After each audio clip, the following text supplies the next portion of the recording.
Okay, so hello everyone, and welcome to this is I think this is our third edition of I'm talking about education and working in Canada. Okay, my name is Solomon, and I'm not quite sure if my colleagues are around, but quickly before we start, just for the benefit of those who are about to join, it would be very nice if you unmute yourself.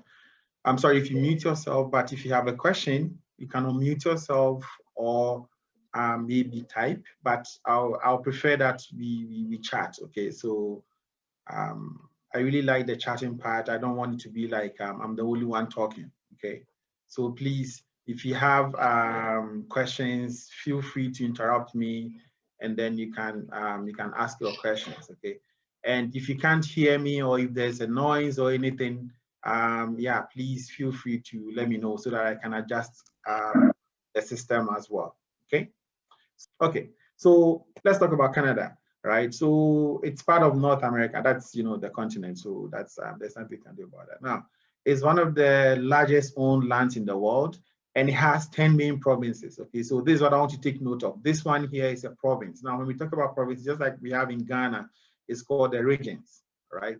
So say we have 10 regions in Canada, and then they have others they call territories. So that's, more of like smaller than a region. Okay. Now, Ottawa is the capital of Canada. It's a meeting, please. Okay. And then we have 36 million population. It's a meeting, now, please. I beg you. The main language is English and French. Yeah. Okay. Right. So can you mute yourself? Yeah. Okay. So we have two main languages, English and French. That's what we have here in Canada, right? So it means if you can speak English or French, you're in a good place, all right? And yeah, that's really the basic information. Now, if you look at this chart that I have here, it talks about where the workforce is going to be, right? In some, 2022, that's a projection. And you can see that a lot of the things are going to be coming from the professional, scientific, and technical services. That is where we are going to be having these types of jobs. Okay, you can see all the other ones too here as well, right? So just wanted to give a projection for you to see how things are in terms of how things are going to pan out in 2020 projection. Okay, now, why do you want to study in Canada? Well, there's so many universities in Canada and all over the world. Now, the main advantage, okay, this is all from my personal experience. The main advantage of studying in Canada is that after you finish with your school, let's say you go to school in UK, okay, or you go to school in, let's say, US, for example. When you are done, they don't give you a work permit to work. I think they give you 1 year work permit to work. And then after that, you need to find a company who is going to employ you, blah, blah, blah, and all that. Or you just have to find somebody to, get you papers and all that. It's difficult, right? Now, the main advantage is that in Canada, when you finish with your school, you have, let's say you did study for 1.5 years and above. Okay, so let's say 1.5 years to 4 years. When you finish with your school, you are given a 3-year work permit, okay? A 3-year work permit. And that 3-year work permit, it allows you to stay in Canada and work full-time for 3 full years. And within that time, there's so many avenues that you can use to apply for permanent residency, or what they call the green card in the US, okay? I'll be talking about it as well, okay? So the main thing is that if you really want to relocate and you want to use school as the main thing, it's a good avenue, all right? Come to school here. After your school, you work for 3 years. You don't have to work for 3 years, but you can apply for permanent residency and then you get citizenship and all that. It's really one of the paths that Canada has. In fact, I would choose Canada over US because of this, all right? That I want to relocate from Ghana to Canada, and so I want a system that will help me or have pathways to help me to stay in Canada. And this is one of the best deals, that when you finish with your school, if you schooled for at least 1.5 to 4 years, you're going to have 3 years work permit, okay? 3 years work permit. And with that, you can have so many avenues to apply for permanent residency or citizenship, like, in Canada, So that's one of the best parts. Now, beside that, there are so many things like affordable tuition, and then, they have very good universities and, other options to integrate you into Canada, okay? So those are my main preferences when it comes to studying in Canada, all right? Now, of course, Canada has the same system as we have in Ghana, just that maybe the years might be different, but we go to the same, like what we call the JSS, or this junior high school, senior high school. We do your bachelor's, your master's program, your PhD, or professional degrees and all that. Those are things that is, common to the Ghanaian system, okay?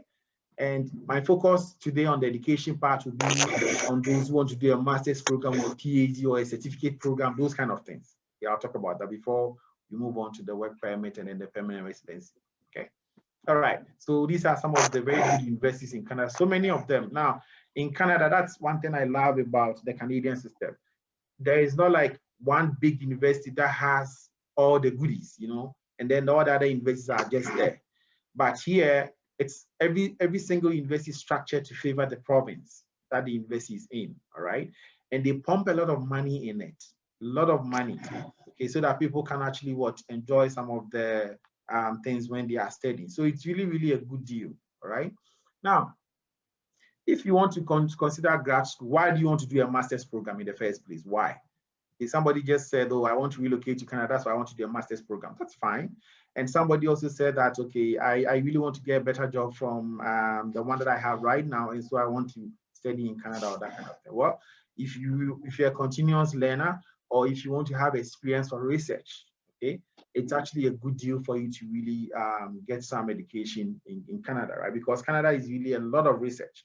Whatever field you choose, nursing, engineering, mathematics, whatever field you choose, you're going to do a lot of research, okay? Especially when you come for a master's program or a PhD program.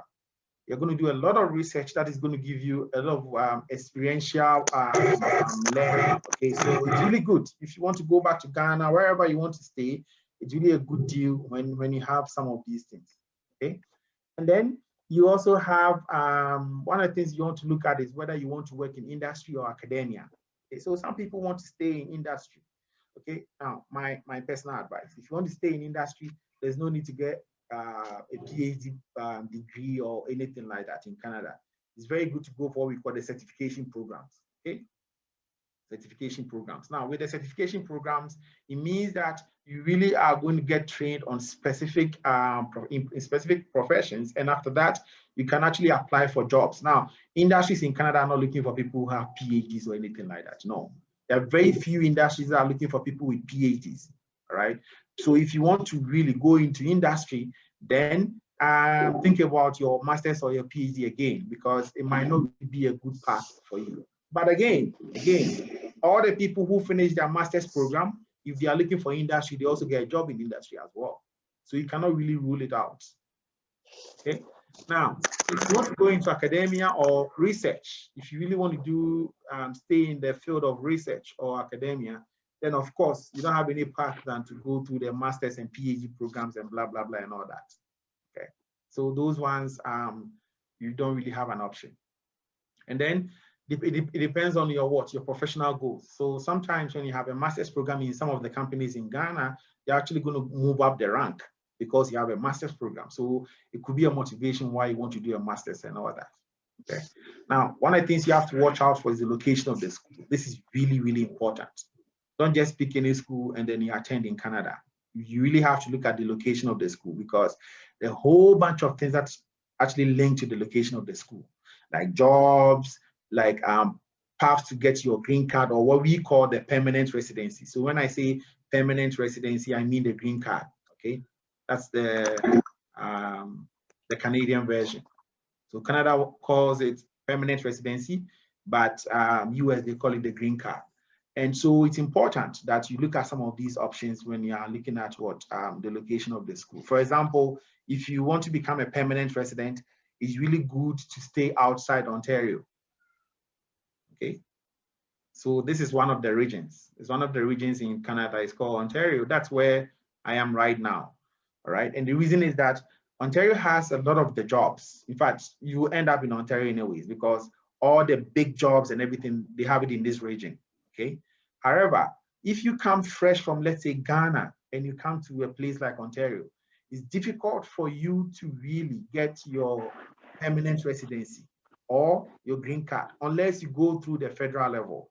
And I'll explain that in a second, okay? So one of the main things we have here is that we have two main things. One is the provincial government, okay? Provincial government. And then the other one is the federal government, okay? Now, think about it like we have in Ghana, we have like right now NPP is in power. So NPP is the main boss. And then Greater Accra region is also on its own. But here, Greater Accra region can make its own laws and everything and come up with their budget and everything on their own, like a full government does, all right? And then the big government, which is what like the NPP also makes their own things for the whole of Ghana, that kind of thing. So here, the federal government is the main boss, and then the provincial government actually it's for the region, but they have a lot of power, not like we do have in Ghana. So the province can decide that, okay, this year we are looking for foreign students to become permanent residents in this part of our region, and we want people who have experience in this field. They can decide that. The federal government cannot do anything against that. All right. And so the location of the school that you want to attend will be a very good thing to look at when you are trying to get a permanent residency or your citizenship and all that. Okay. And also you have to look at the scholarships, bursaries, stipends, and all these kind of things. And I'll be talking about that. Okay. Now, why do I talk about scholarships and bursaries and everything?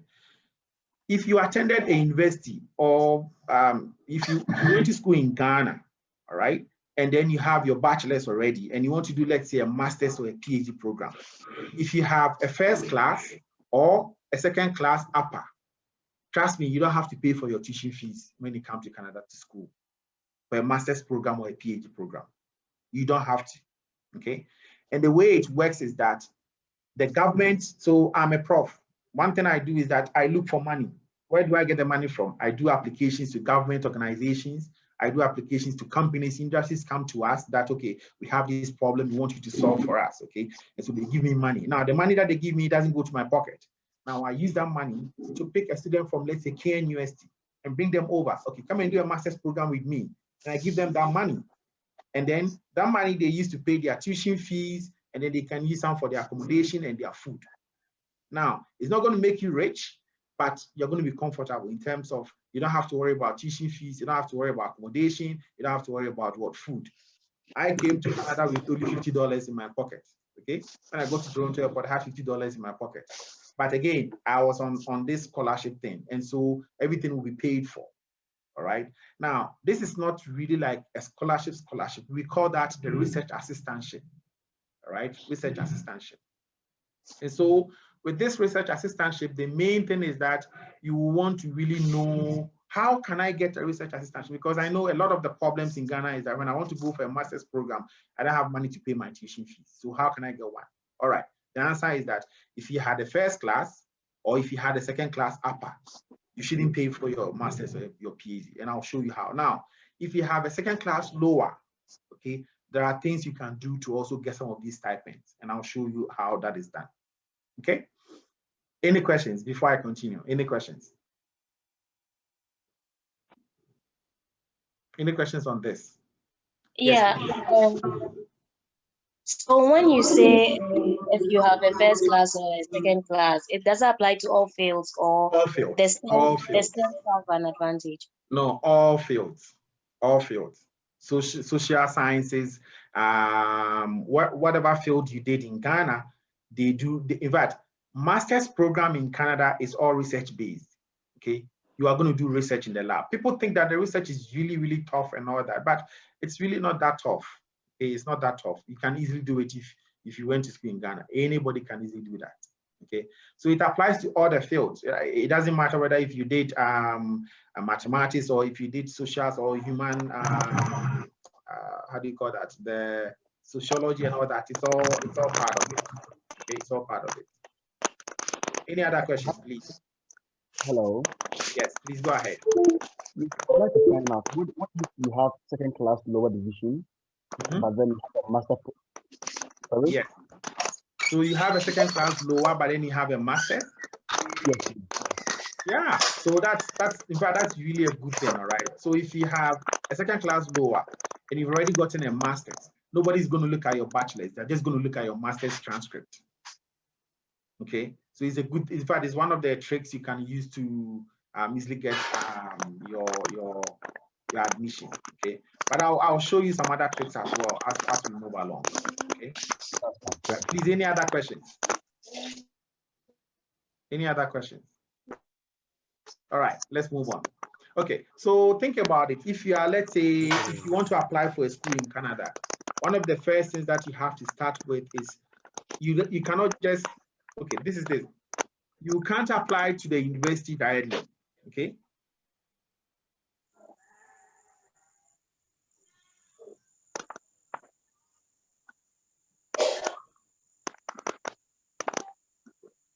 All right, especially if you are coming to do a master's or a PhD program. And the reason is that 90% of the schools will ask you, who is your supervisor, before you even apply for the admission.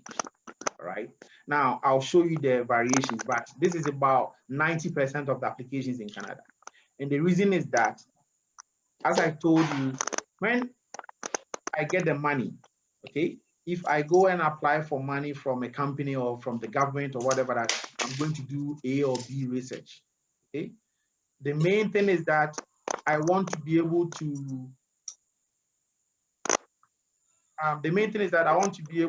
kind of, I'm trying to mute this person, okay? Okay, done. All right, so the main thing is that I want to be able to get students to work on the project. I give them the money to work on the project.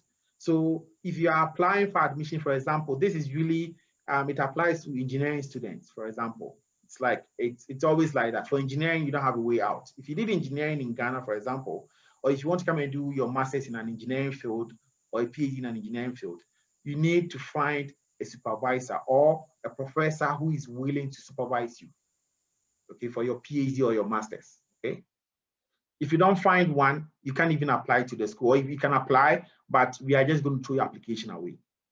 And the reason is that you don't have a supervisor or you don't have a professor, okay? So the first thing is that you need to have found a prof who is willing to take care of you for your master's or your PhD. And that prof is going to give you what we call the stipend, okay? Now, this stipend is enough to pay your tuition fees, is enough to pay your accommodation, is enough to pay like your food for the whole time that you'll be here for your program. So master's is usually 2 years, and then PhD is usually 4 years. Okay, now I say usually because it depends. For example, my master's was 2 years, but I did it in 1 year. It doesn't mean that you have to stay for 2 years, no. So it depends on how you do your research and how the research actually works out for you. Else, you can stay for longer. I know people who have done more than 2 years, right, for their master's. So it all depends on the research. But the first thing is that you need to have found a professor who is willing to supervise you for your program. Let's say you did nursing in Ghana.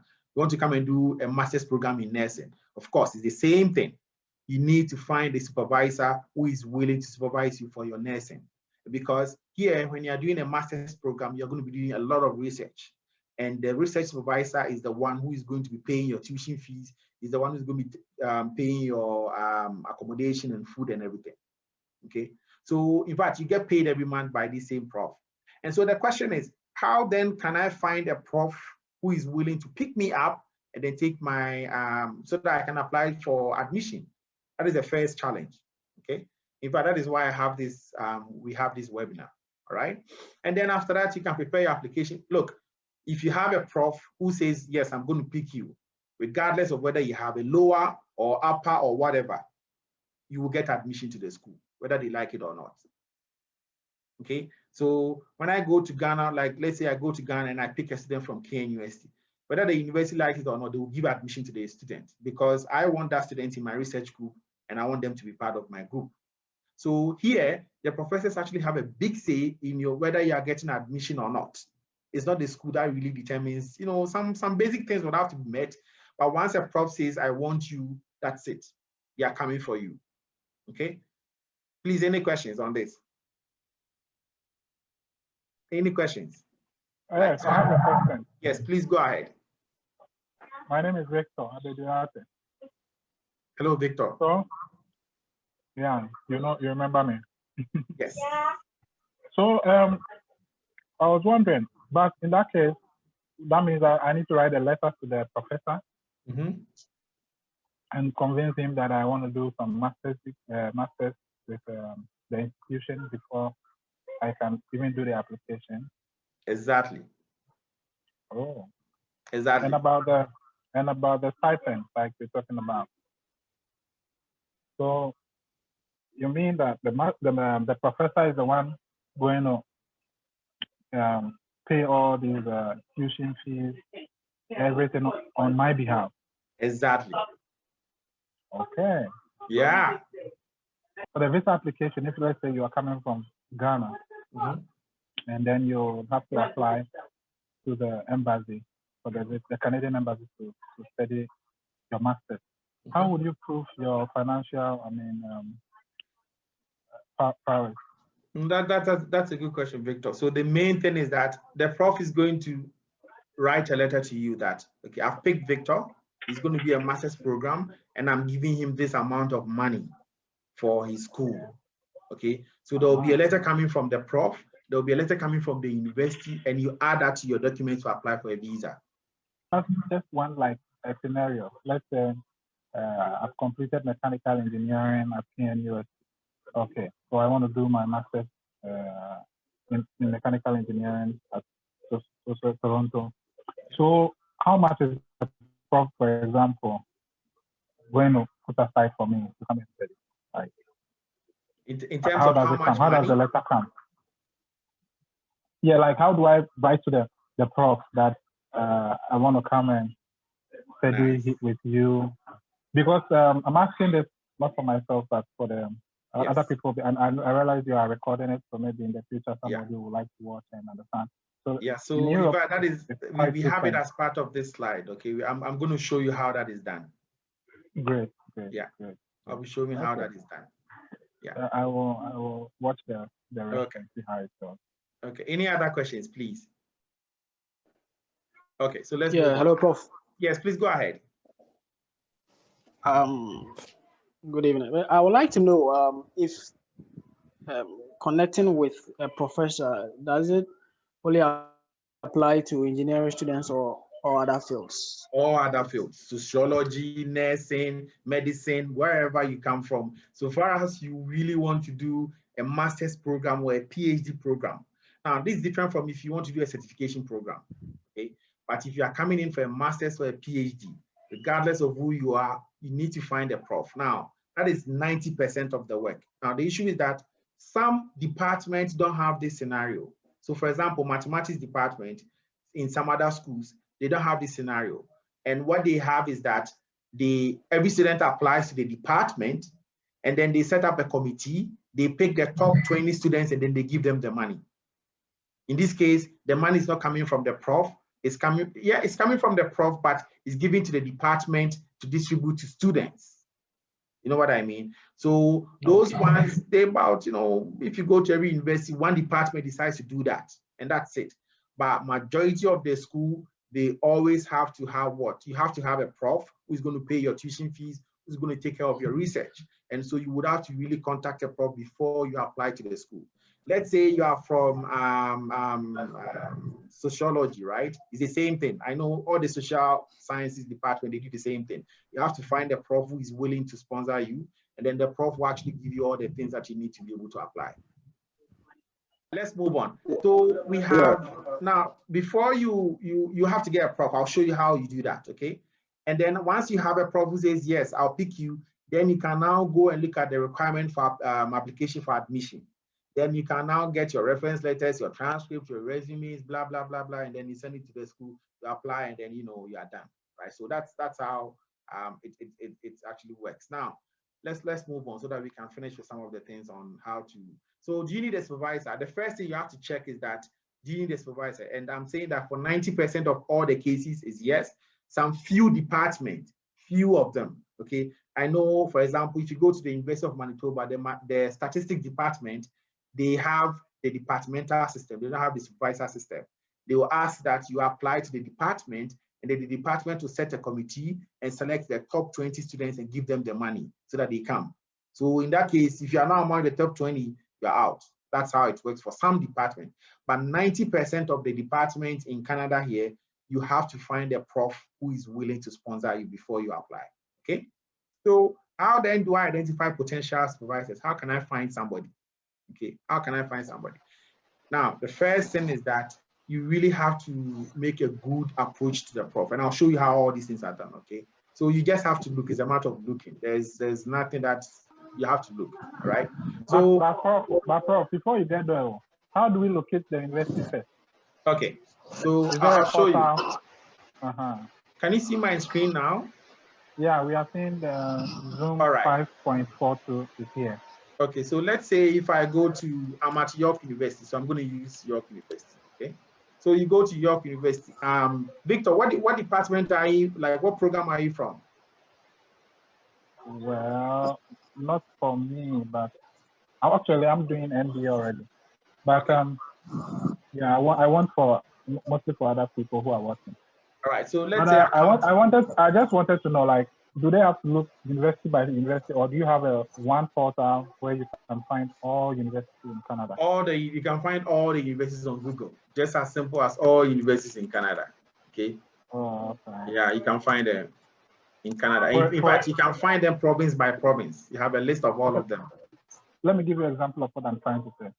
For example, here in Finland, when you go to studyinfo.fi, you know, it's a portal where you find all universities that are offering, all universities in Finland. So you can apply, you can see all the courses.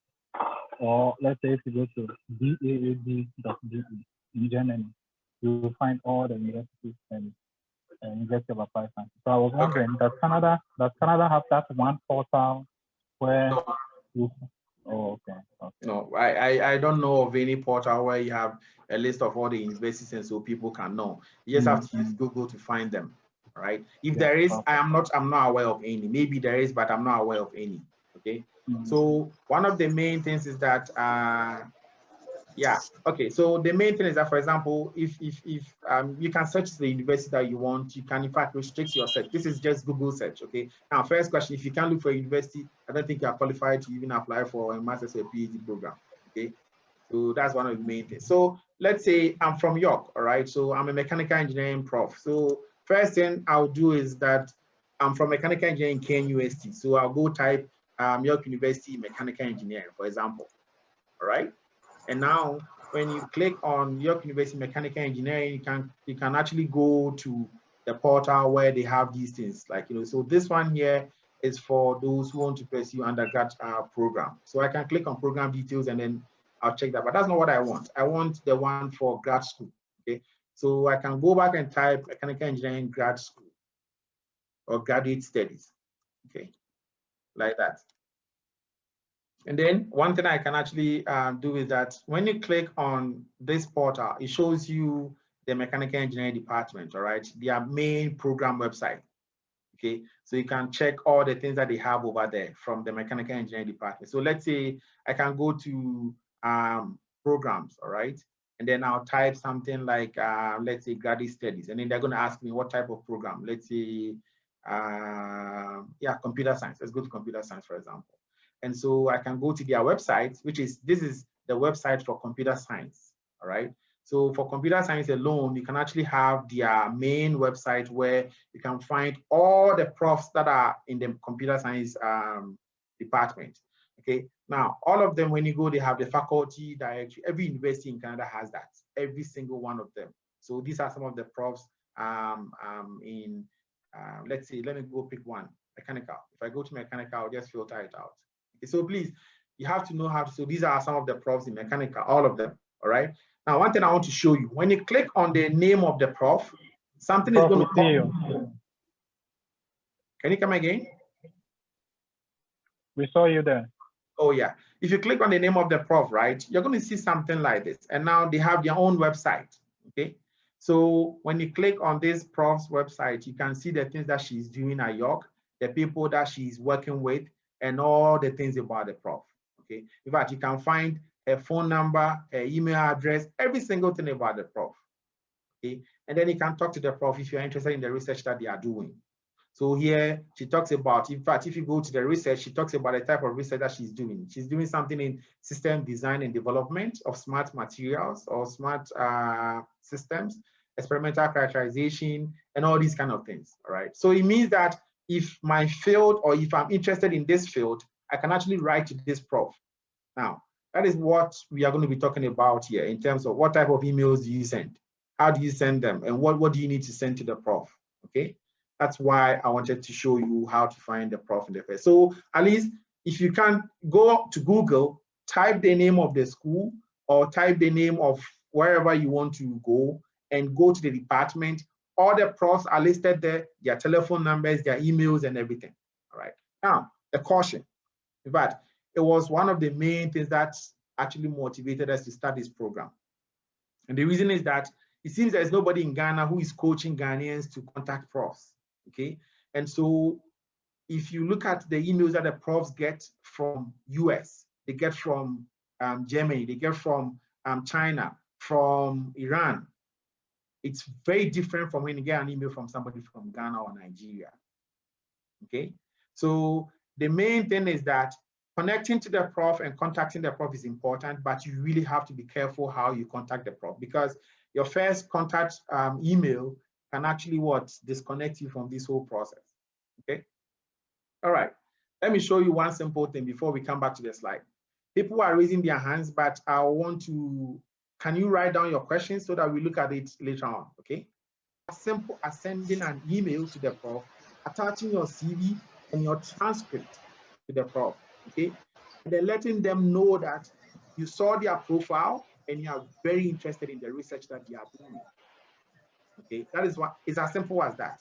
Okay, and then you can attach your CV, you can attach your transcript, if you have publications, you can attach maybe a picture of the first page of the publication or where we can actually find the publication. Okay, so it's as simple as that. But remember, you have to write a concise and a professional letter. If I show you some of the emails from Africa, okay, like Nigeria, Ghana, Egypt, you'll be worried. Why? Because they just write a simple thing. They don't add their transcript, they don't add their CV, and even those who add their CV, very terrible with whatever CV they have. Okay, so the main thing is that you have to be as concise as possible. You have to be very, very professional. Okay, very professional. That is one of the main things I want you to get from this. Now, make sure you attach your CV and your unofficial transcript or whatever. You need to add your CV and transcript, because I will first look at your transcript before I even go and look at your CV. All right, because people have awesome CVs, but then the transcript are not really, really good. Because hey, you're coming to school, the transcript is not good, then what are we going to do, right? Now, this applies to whether you're going to do medicine or you're going to the biological sciences, you're going to social sciences, you're going to the arts, wherever. Political science is the same thing. I have friends who are doing PhD in political science here, and they use the same thing. They wrote the prof, and then prof was really happy with their stuff. They blah, blah, blah, and then things got off from that angle. So it's as simple as writing an email to the prof, but please, please be very, very concise and very professional about it, okay? And make sure that you add your CV and your transcript, okay? That is one of the main things that you need. And beside that, this is the problem from one of the problems from Africa. Somebody will send me an email. My name is blah, blah, blah, blah. Nice email with the transcript and everything, but they tell me I want to do research on aircraft landing gears, okay? As soon as I see that, I delete, or I'll just reply that, oh, look, I don't have money for aircraft landing gear. So thank you very much. I don't have any opening right now. Why do I say that? Make sure that you are not being so specific. I know I did aerospace engineering from KNUST, but right now all my research is in material science. Why? Because the prof that I got to sponsor me didn't have money for aerospace engineering. He had money for materials engineering, and here I am. I'm doing materials engineering now. Okay, so this whole thing can really sway you off from your field, or it can sway you off from whatever you are interested in. So if you really are not interested in the field that the prof is working in, don't contact them in the first place. Okay, don't, because you're going to be doing something that you regret for the rest of your life.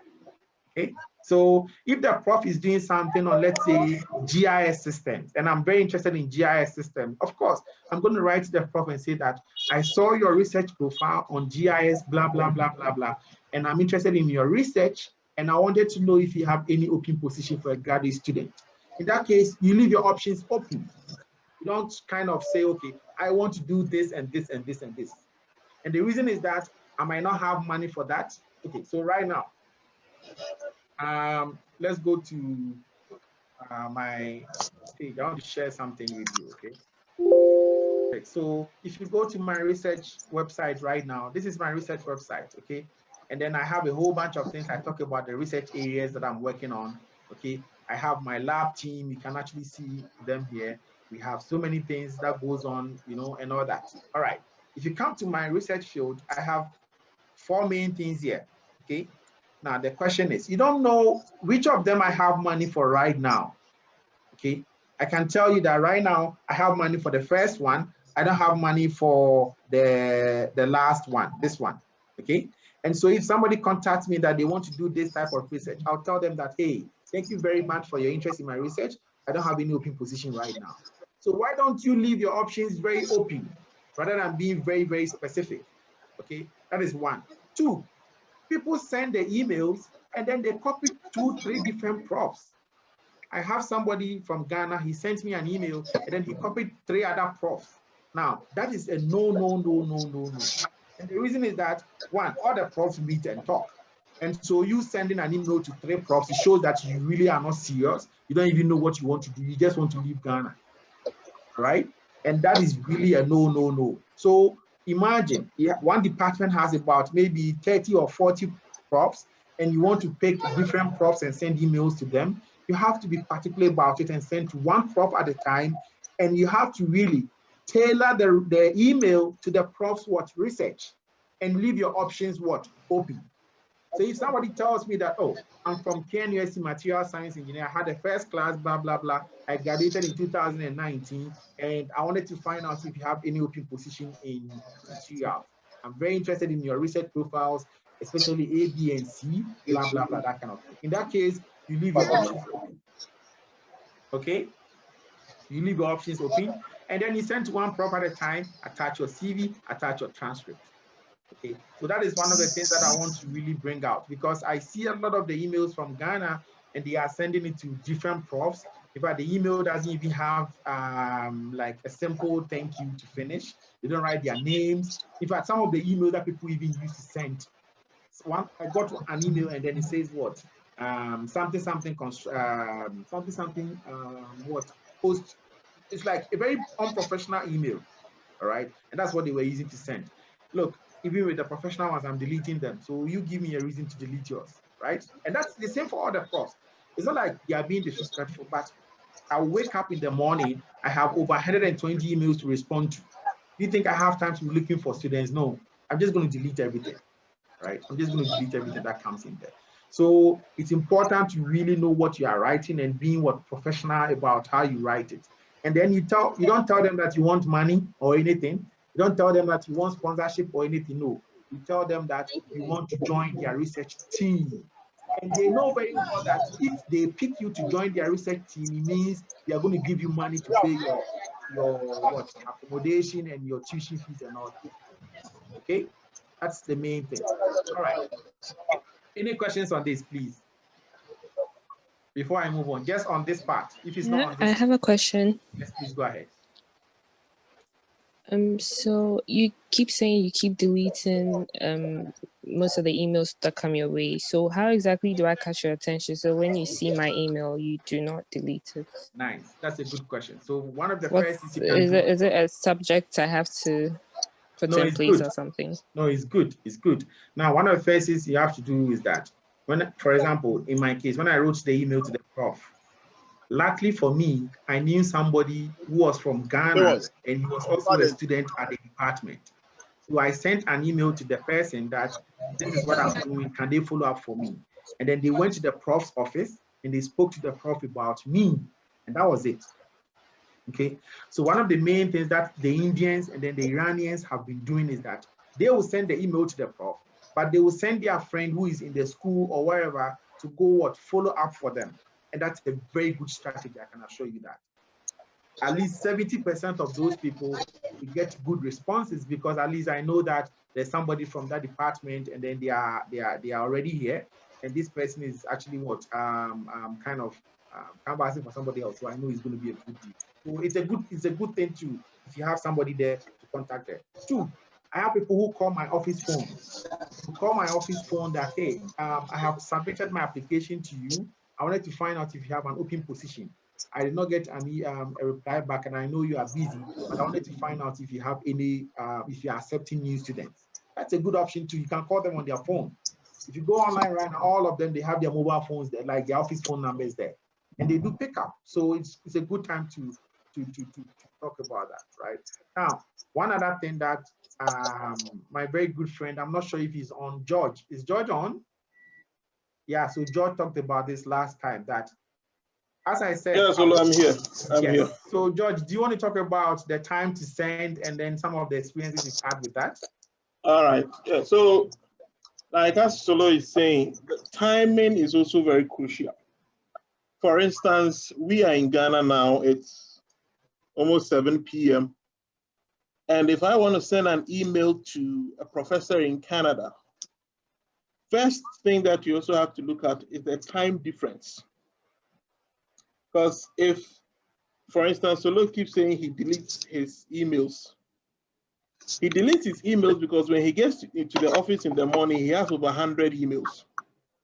And obviously, those of us working, if you go to the office in the morning and you have a lot of things to do, the least thing that you want to be looking at is someone who wants to, you to look at his CV or transcript or something.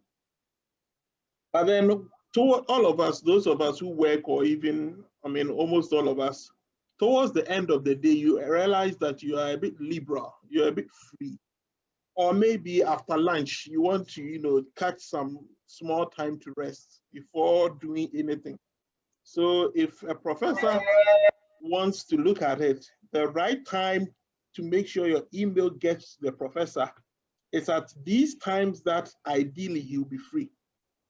So if you want to send an email to a professor, let's say in Canada, and you know that they would close office at 4 p.m., around this time, there's probably a time difference of between 4 to 6 hours, depending on where the professor is located in Canada. So you now have to factor in that time into when you send the email. So if it's, let's say, a 6-hour time difference, then you know that when it's 10 p.m. here in Ghana, then we're roughly around 4 p.m. in Canada. The professor, maybe if there's lectures or supervision or anything, it's a bit free at that time. So there's a high chance of the professor reading the email. Or if you want to hit the lunchtime period, most universities professors between 12 and maybe 1:30, they go for their lunch. They're a bit free after lunch. So it's a high problem. Remember, in the morning, they've already deleted most of the emails that they got in the night. So at that point in time, you have a higher chance of your email being read. So the timing is also very crucial. You don't just send it at your convenience. Try to send it at the right time where you have the higher probability of the professor reading. And you can always be sure they'll read it when they probably are a bit less busy. For example, in my experience, I was sending an email to a professor and I did all the time difference calculations and everything. And the time difference between me and where I did my PhD was 2 hours. They are 2 hours ahead. So I sat down, I realized that, okay, if I wanted to hit his email around 4:30, so I sent it around 2:30. And in less than 5 minutes, he replied and gave me the offer. And I did the same approach that we are teaching here. I sent my CV, I sent my transcript, I reviewed his profile a bit, made sure I tailored my CV and my emails and everything to suit his profile. I read one or two of his papers and made sure I threw in some jargons for him to know that I really know what I'm talking about. I made sure the email was very professional because I'm a physicist. So if I want to hit someone who's also a physicist, we have our language. So you don't just write a mere email that make sure within the email, at least if you want to join his group, if you express interest in his group, make sure you have 1 or 2 sentences in your email for him to know that, yes, this person has really reviewed my profile. This person has really looked at the research I'm doing and knows what he's talking about. And once you have that and you throw those things in, you hit him at the right time and get it, you have a high chance of getting a response. So if you're able to get the content right, the wordings right, and everything right, and you tailor your CV and things to suit the professor, trust me, if you get on their good list, their good side, most likely they would find somewhere, note you down, and will contact you when the time is right. So the timing is also key. Again, in terms of timing, most countries, and for lack of a better expression, in reference to Ghana, I would say most serious countries where they have research pool, where professors bid for funding from this research pool, there are times where they release funding for these projects. So there may be times in the year where the professor would ideally want you, but there is no funding. And there are times in the year when they have funds, because that is when the funding agencies release the money. So if it all boils down to doing a bit of extensive research. If you are able to find out, for instance, in Canada, around this time, if you ask them for money, they most likely not have money for you. But from January thereabout, most of them will be getting feedbacks from the funding applications, which was due, I think Solo might correct me there, somewhere the first week in November. So now it's all under review. So at this time, if you send them, they don't have money because they are expecting some money, but the money is not in. But if you get them somewhere in November where they are getting feedback, as soon as they get feedback and they have funding, trust me, they are eager for students because you have to report to the funding agency that the stipulated time that you said you will start, you started, and you have students. So seasonal timing is key, as well as daily timing is also important. I'm sure I'll leave it here for now. Mame, I hope it answers your question. And if there are further questions, we can discuss them as we go along.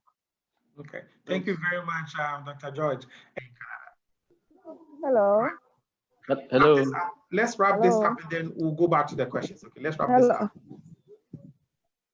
Okay, so please just let's wrap this up and then we can go back. All right. So one of the main things that we talked about is that be very professional, and as Dr. George said, there are so many ways that you can actually use to get attention of the prof. One of the best ways, the time is important, as he said. Early in the morning, I'm deleting emails. But in the afternoon, when one comes in, I can respond. It's easy, all right? And so it makes it easier. And 2, don't send emails on weekends, because right now I'm not reading. On Monday, I'll have about 200 emails in my box. I would have to delete a lot of them to filter, the most important things out, all right? So again, timing is important, all right? And as he said, right now, nobody has money because of what? The application have been submitted under review. So from, let's say, March, everybody would have heard about the application and then they'll be hiring.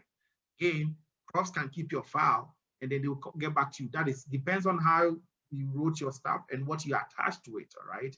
The transcript, the quality of the transcript, the CV and everything. It talks a lot about the type of student that really are coming in. And again, what the profs are looking out for is somebody who can do research, a smart person. It doesn't mean you have to be like, an awesome student, no way. But it depends on the approach, okay, and how you do these contacts and everything. All right, some profs also, it's important if you add a research statement, okay? So for example, if you look at the research that the prof is doing now, I'll caution everybody against this. Don't draft one nice email and send to 10 profs, okay, at different times. No, you always have to channel the type of email you are writing to the research that the prof is doing, okay? So if you are going to do something in, let's say, artificial intelligence or computer science, something on maybe smart something, all right? You really have to mention that in your email for the prof to know that at least this student has taken the liberty of going online to look at my profile before coming in contact with me, all right? It's good. It speaks a lot about you as well. Some people add research statement, and again, some is good, some in some cases, in other cases, not good, because if you really don't tone down your research statement, it becomes too specific. And the prof, as I said, if you ask me to give you money for research on aircraft landing gears, I will not have the money. But if you tell me that you want to do something on 3D printing of materials, I'll have the money for you, right? That kind of thing. Two, if you let somebody follow up for you, it's a good thing. You can follow up with a phone call, whatever. Now again, don't keep on sending the emails because it got deleted.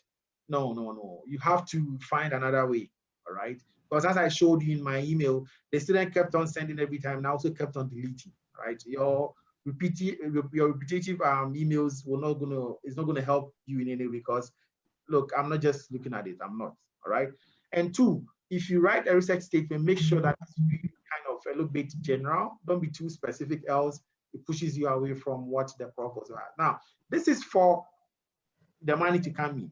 When you come into, or before you come, there are other things like you have TA positions, you have fellowships, scholarships, and all that you can apply to. All of them are there, but they're very, very competitive, right? And so the best way that everybody really works around this whole thing is to contact a prof who is willing to fund.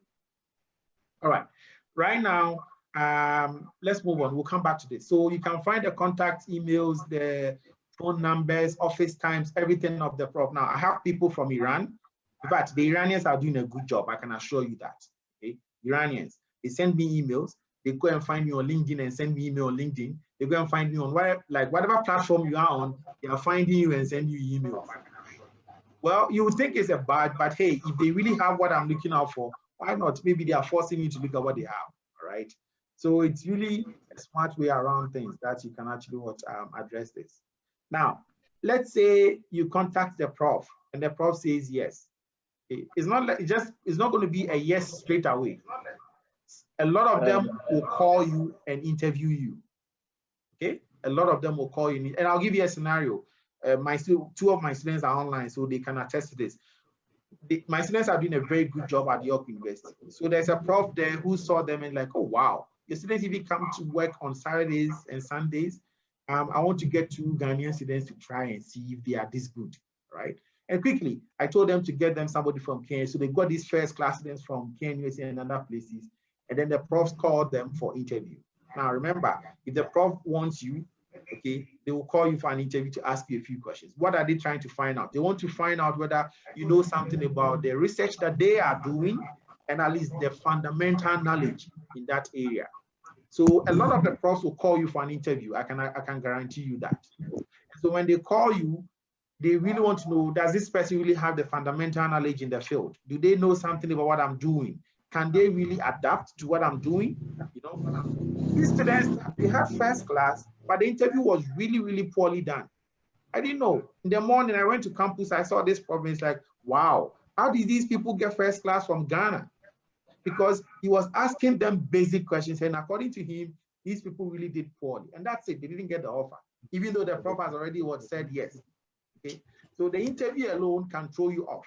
So what do I advise? If a prof contacts you that, okay, he wants to do an interview, quickly go to their website and read something about their work. Try and read something fundamental about the work that they are doing. So I'm in material science. You look at my research, a lot of the things is on 3D printing and computational modeling, those kind of things. So at least quickly you can find some few things to read on Google just to arm up yourself with something so that you can answer those things when they ask you. But if you just, because you have a first class and you think that's it, no way. The interview alone can throw you off.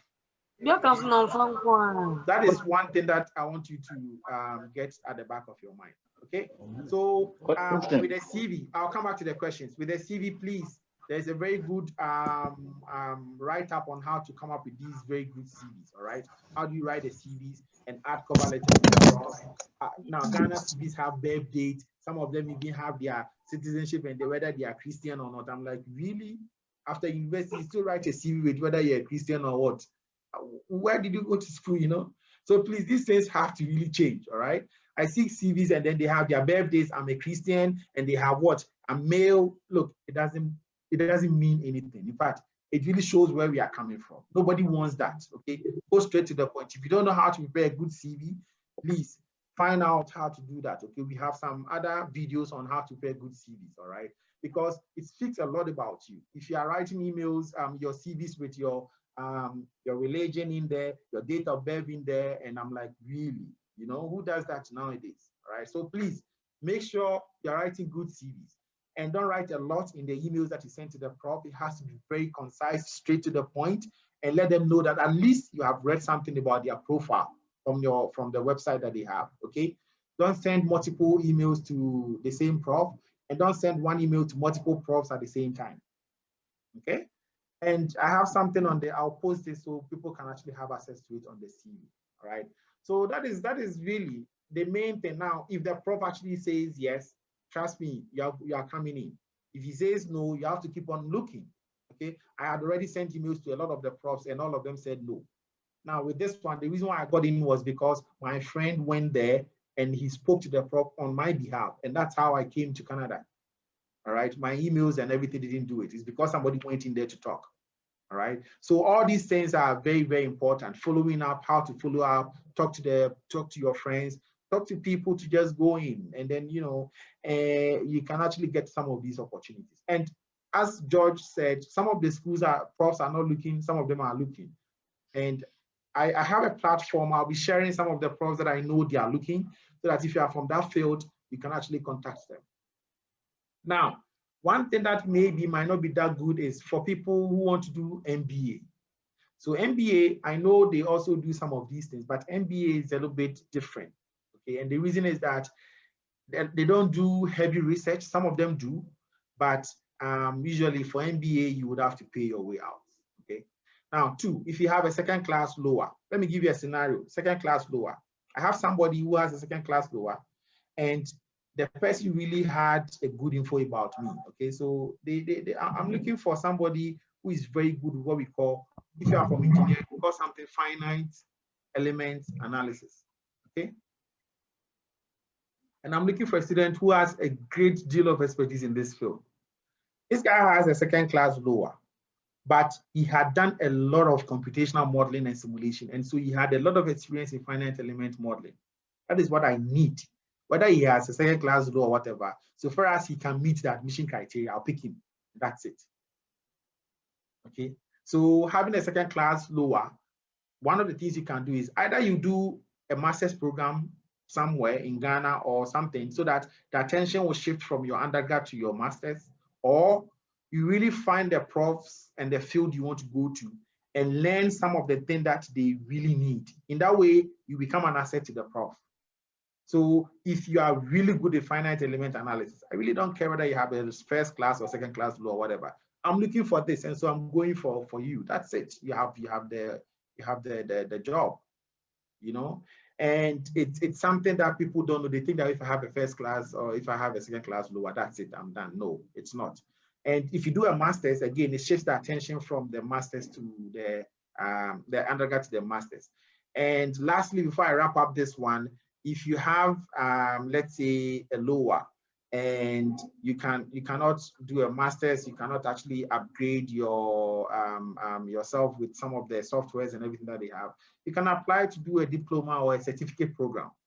Okay, that is also part of the things that they do here in Canada, and with that you have to pay on your own, or you can find your own money.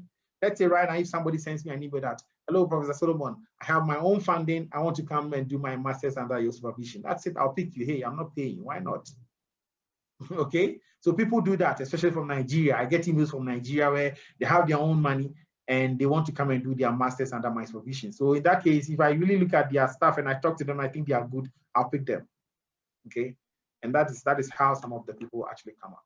All right, so now if you have questions on this educational thing, I want to answer them before we move on to the work permit and then the permanent residency things. Okay? Yeah. Any questions? Yeah. Please go ahead.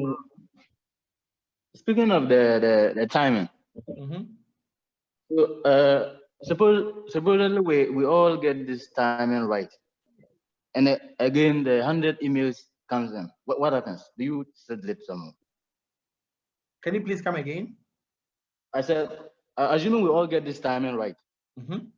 and the 100 emails or even more comes in. Mm-hmm. Will you do the deleting again?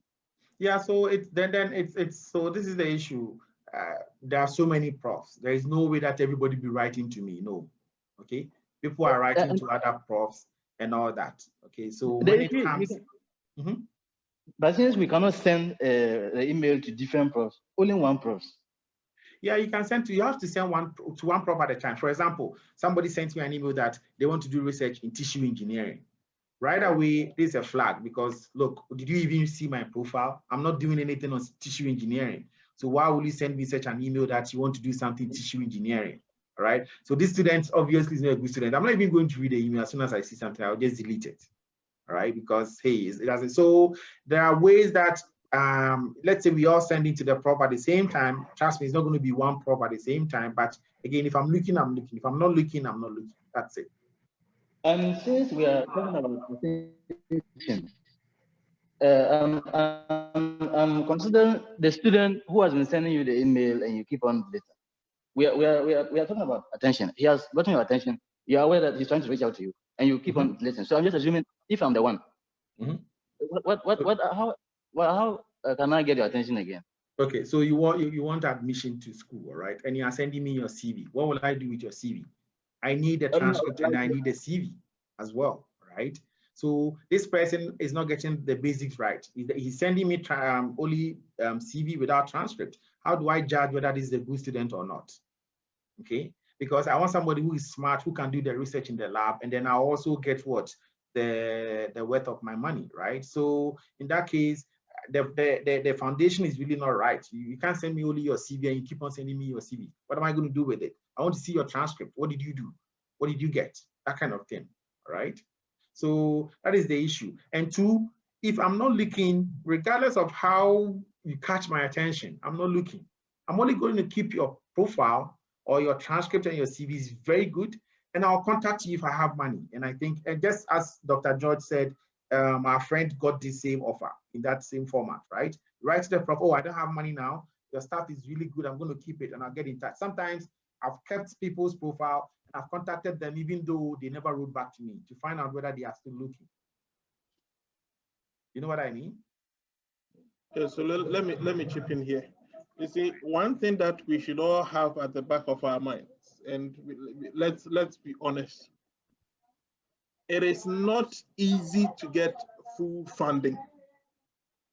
You need to have a tough skin. Now, as I don't know if I get the name right, April is saying, or his interest, his inquiry. You have everything right, you send it, and you're still getting deleted. What do?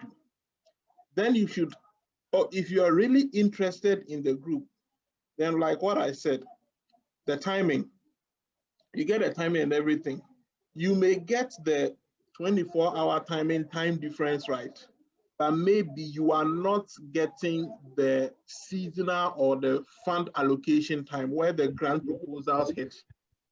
And honestly, if you send and you are not getting a reply, it may be two things. Either the professor doesn't have money or the professor or your profile doesn't meet his expectation. Now, if you do the background search and everything well, and to you have the conviction that you really meet the professor's research profile, and you are sure of yourself that you meet his criteria, then what you can look at is, look, once you prepare the letter and you save it, it's there. Try to now also look at the seasonal time where you send it. So that would also mean you have to do a little bit of further research, and that's why I say it's not easy. Little bit of further research to find out that specific country, do they have a research pool? If they do, when do they release funding to these professors? And all this information are online. You can really get them. So if you are sure you meet the criteria, but you're not getting a response, do a little bit research, try to find out about the seasonal thing, and try to hit again at the right time where you are sure, based on the online, that they started getting feedback. And in that case, if you use the time difference and everything, you are most likely to get a feedback. If you don't get that one too, and you are still really interested, remember on their website, their telephone numbers are there. Most of them, honestly, what I've also realized, I tried applying for one or two schools in Canada, and the professor really wasn't really sure if I could speak English. Because fine, I can type English, but can I really communicate in English? Because there's writing and there's speaking and comprehension. So sometimes going the extra step of calling them also helps, because then if they had any doubts that your English is not really at par with them, you speak it and then they know. So that doubt is there, it's cleared. And then also, at least it shows that you are really making the effort. So as to getting the emails deleted, trust me, you delete a lot of them. And even me, I delete emails. But then the right ones that are good, if you send them at the right time, we'll look at them. If you don't get back to you, they don't even get back to you. If you really meet their expectations, you will get a response. Thank you, Solo. Continue. All right. So please, any other questions before we move on to the work permit and then the permanent residency, which I think is also something that everybody's really interested in. Yeah, please, I have a question. Yes, please go ahead. All right, I'm Jonathan. Hello. Yes, I want to know about the second. You were talking about it, but in fact I couldn't get it clearer about those who have second class, lower class. How you can go about it. Okay, so with the second class lower, one of the things you can do is actually to do a master's in Ghana. Now, for admission to the school, you can easily get, and the reason is that when they are calculating your GPA, they calculate it from your 4th and 3rd years. Okay, so they don't use your 1st and 2nd year for their calculation of GPA. They use only your last 2 years. All right. So with that, you can qualify for admission. But the only challenge is that maybe because of the competitiveness of looking for funding, a prof might not get back to you. So one of the things that people do is that they do a master's in Ghana, and at least once you have a master's, then it shifts the attention of the prof from your undergrad to your master's. In fact, I would prefer somebody who has a master's in Ghana, and the reason is that they know how to do research already. I'm not going to be teaching them how to do research, and they know the importance of research. They can actually maneuver their way around the research and all that. So it's a good thing, all right? Now, second thing.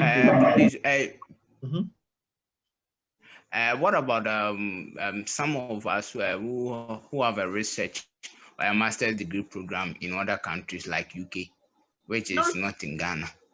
No, it's good. Wherever you are, so let's say you have a master's from UK or PhD from UK. Right? Yes, yes, please. Yeah, master's in UK. It's really good. You can apply with it. That's it. It doesn't have to come from wherever. So far as the master's degree, that's it. You know. Now the only problem is that I've seen people come to our department from Norway and then from Netherlands and all those places, and then the prof says that even though they have a master's, they won't offer them a PhD because they think that they should do a master's again. And the reason is that here, when we talk about masters, MSc, you are not going to be doing coursework a lot. You will be doing a lot of the research. So if they see that where you are coming from, you didn't do a lot of research, then I'll be scared to offer you a PhD because you might be stuck. You wouldn't know what to do, right? So in that case, even though you are coming from UK, if I realize that you didn't do research, you were just doing coursework, I would ask you to do the master's again, because unless, you know, you don't have any research experience. And here, 90% of your thing is going to be on research, right? So how then do I even, do I know whether you're going to be able to do the research or not? So it's that kind of a challenge, right? But if you did research in your master's, that's really awesome. That's it, okay? And people who have been, let's say somebody has been a nurse for, let's say, a long time, and they now want to go back to school and do a master's. It's really, really good. You know why? You have a lot of experience from the field. And so that is what you should be talking about in your email and then in your CV for me to know that, look, this person has been out of school for a long time, but they have a lot of experience that is really important for the research that I'm doing. They can actually apply their experience in the research, and that becomes a good thing for you as well. Oh, thank you very much for that. Just to cut short, a colleague who is a physician assistant here in Ghana, completed 2016, has around 4 to 5 years work experience, who is also eager to do a master's program in Canada, but has a second class lower. Okay. And how does the person go about it? So with that, all right, if you contact the prof, so let's say they've been working for a long time in the field, all right, and they did something on A, B, and C. You just have to find a prof who is actually doing a research on the specific things that you were doing at your workplace. All right. So let's say you were in the cardiology department and you were assisting with something like that. You would have to find a prof who is doing research on cardiology, and then you contact them that, look, I did this and I have a lot of experience in this, and I really want to do your research. And they know very well that the experience that you are really bringing on board will help you to do the research. So in that case, it becomes easier for you to even work in the field. Now, profs are not looking for smart people. We are looking for people who can do the research. Okay, so if you can sell yourself that you are somebody who is interested in research in Canada, research is the main thing. Canada, that's one of the things I like about Canada. If somebody comes to Canada today to do a PhD, today they will start the research. If you come to do a master's, today you will start the master's. If you go to US, you have to do coursework for a year or 2 years before you start with the research. But in Canada, if you come today, in my lab, if you come from Ghana today, tomorrow you're going to the lab to work, right? And before you realize, it's like, if the person really is not interested in research, then they kind of begin to fall apart because they really don't like what they are doing. It's not about coursework. It's about somebody who can really interpret the things that they are seeing, somebody who can work with machines, somebody who can apply the knowledge that they actually acquired in the field. That is what we are doing right here. So if you can sell yourself as a researcher rather than as a student, it becomes very easy. All right. Okay. Let me also chip in here for Jonathan. You said your friend or this person is a physician assistant who had second class lower and has 5-year working experience.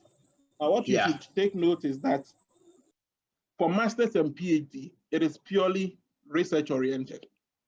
Now, this person has second class lower. It's fine, as Solomon was saying.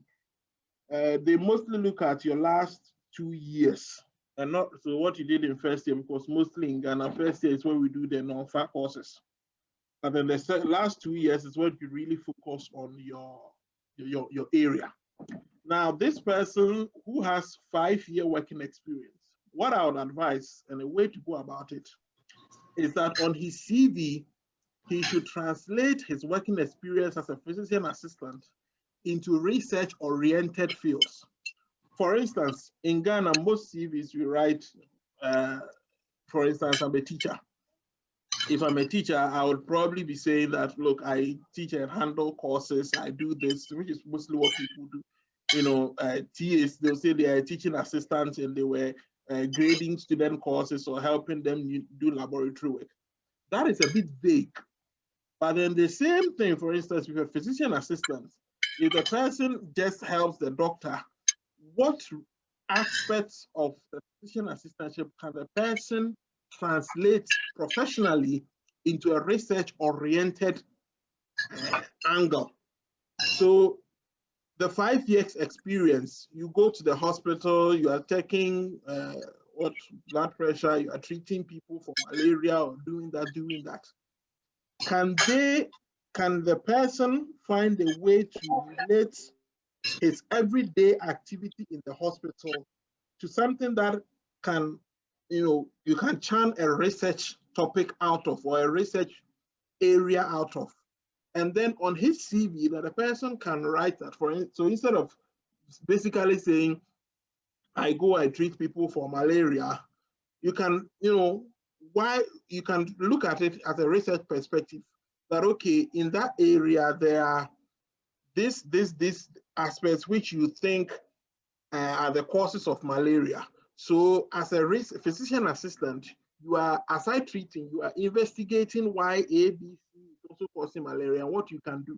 So it's your normal, because normal doctors, when you go, they would ask you, maybe I take that and then try to do the mosquito net, all those things. So you try to find causes, but let the person try to have a strong CV that projects, translates his 5-year working experience into something researchable to support that after completing school for 5 years and working for 5 years, the person still has some rudiments of research in his work, which will now support the second class lower the person got.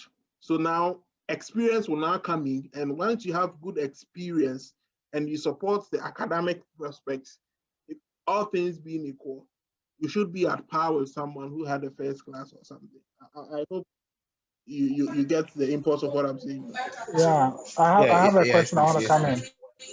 So basically, are you telling us that masters in the Canada is more research oriented, as opposed to in Europe where you have coursework and no. Nobody really cares about your coursework. My students are online here. They are part of this presentation. You can ask them. I always tell them that I really don't care about your coursework. Okay, all I want is my research, my publications. And trust me, they do few, like for masters in Canada, you do about 5 or 6 courses. That's it. That's all. 4 or 5 courses. You are done with your coursework. Then, and the prof really doesn't care about that. What they care about is the quality of the research, right? So the coursework, are you graded or you're not graded? Oh, you are graded, of course, A+ and all that, yeah. But it's really it doesn't mean it's anything. not their focus. Yeah. The main thing, look, for research here is the journal publications the students are coming up with. That is what sells. In fact, that is a selling card. If you come and do a master's program, a PhD program, and you don't publish journal papers, you are doomed. The system is just going to swallow you up. Okay. So what if before I even apply to the master's, I've already published some journals? That's really good. If I have a student who tells me that, and that's what the Iranians are doing. I have Iranians sending emails always, and they tell me that I have 4 journal papers already, and it's a good thing. I'm happy because hey, this guy already knows research, and that's it. In Ghana, it's difficult. People coming from Ghana, I'm not quite sure how they are, but hey, you did capstone, or what do you call it, project work, right? Project work, you can, some of them in Ghana, they publish it. So you can actually sell that okay, you have some experience in research. You have to prove that you have experience in research. In research, yeah. You have to, because research is what sells here as a master's student or a PhD student. If you can't prove that, unless you are a super student, then I'll pick you because I know you can adapt. Yeah. Okay. So you're not looking for people coming to read courses. No. Okay. Then in Why that will case, I pay your tuition fees? Then in that case, our undergraduates should also be encouraged in that direction, that our students will be more research oriented. So by the time they have it. So see, they have it. They just don't know they have it. People go do attachment every long vacation. Attachment. Yeah. What do you do in the attachment? When you go there, you have some industrial experience that can be translated easily to a research experience. So in Ghana, attachment, they send them to buy wachi kuku. My attachment in Ghana at mechanical, I was greasing on. Yeah, but that's okay. See, I did aerospace. My attachment, I did welding of coal-pot at Ghana Air Force. But look, no, let me show you. Okay. You think it's not a good experience? It's a very good experience. Why? Okay. If you are applying to a prof who is into material science, I'm welding coal-pot. Welding is a big topic in materials engineering. And so I can easily tell the prof that I have a lot of experience in welding and blah, blah, blah, blah, blah, blah, and that's it.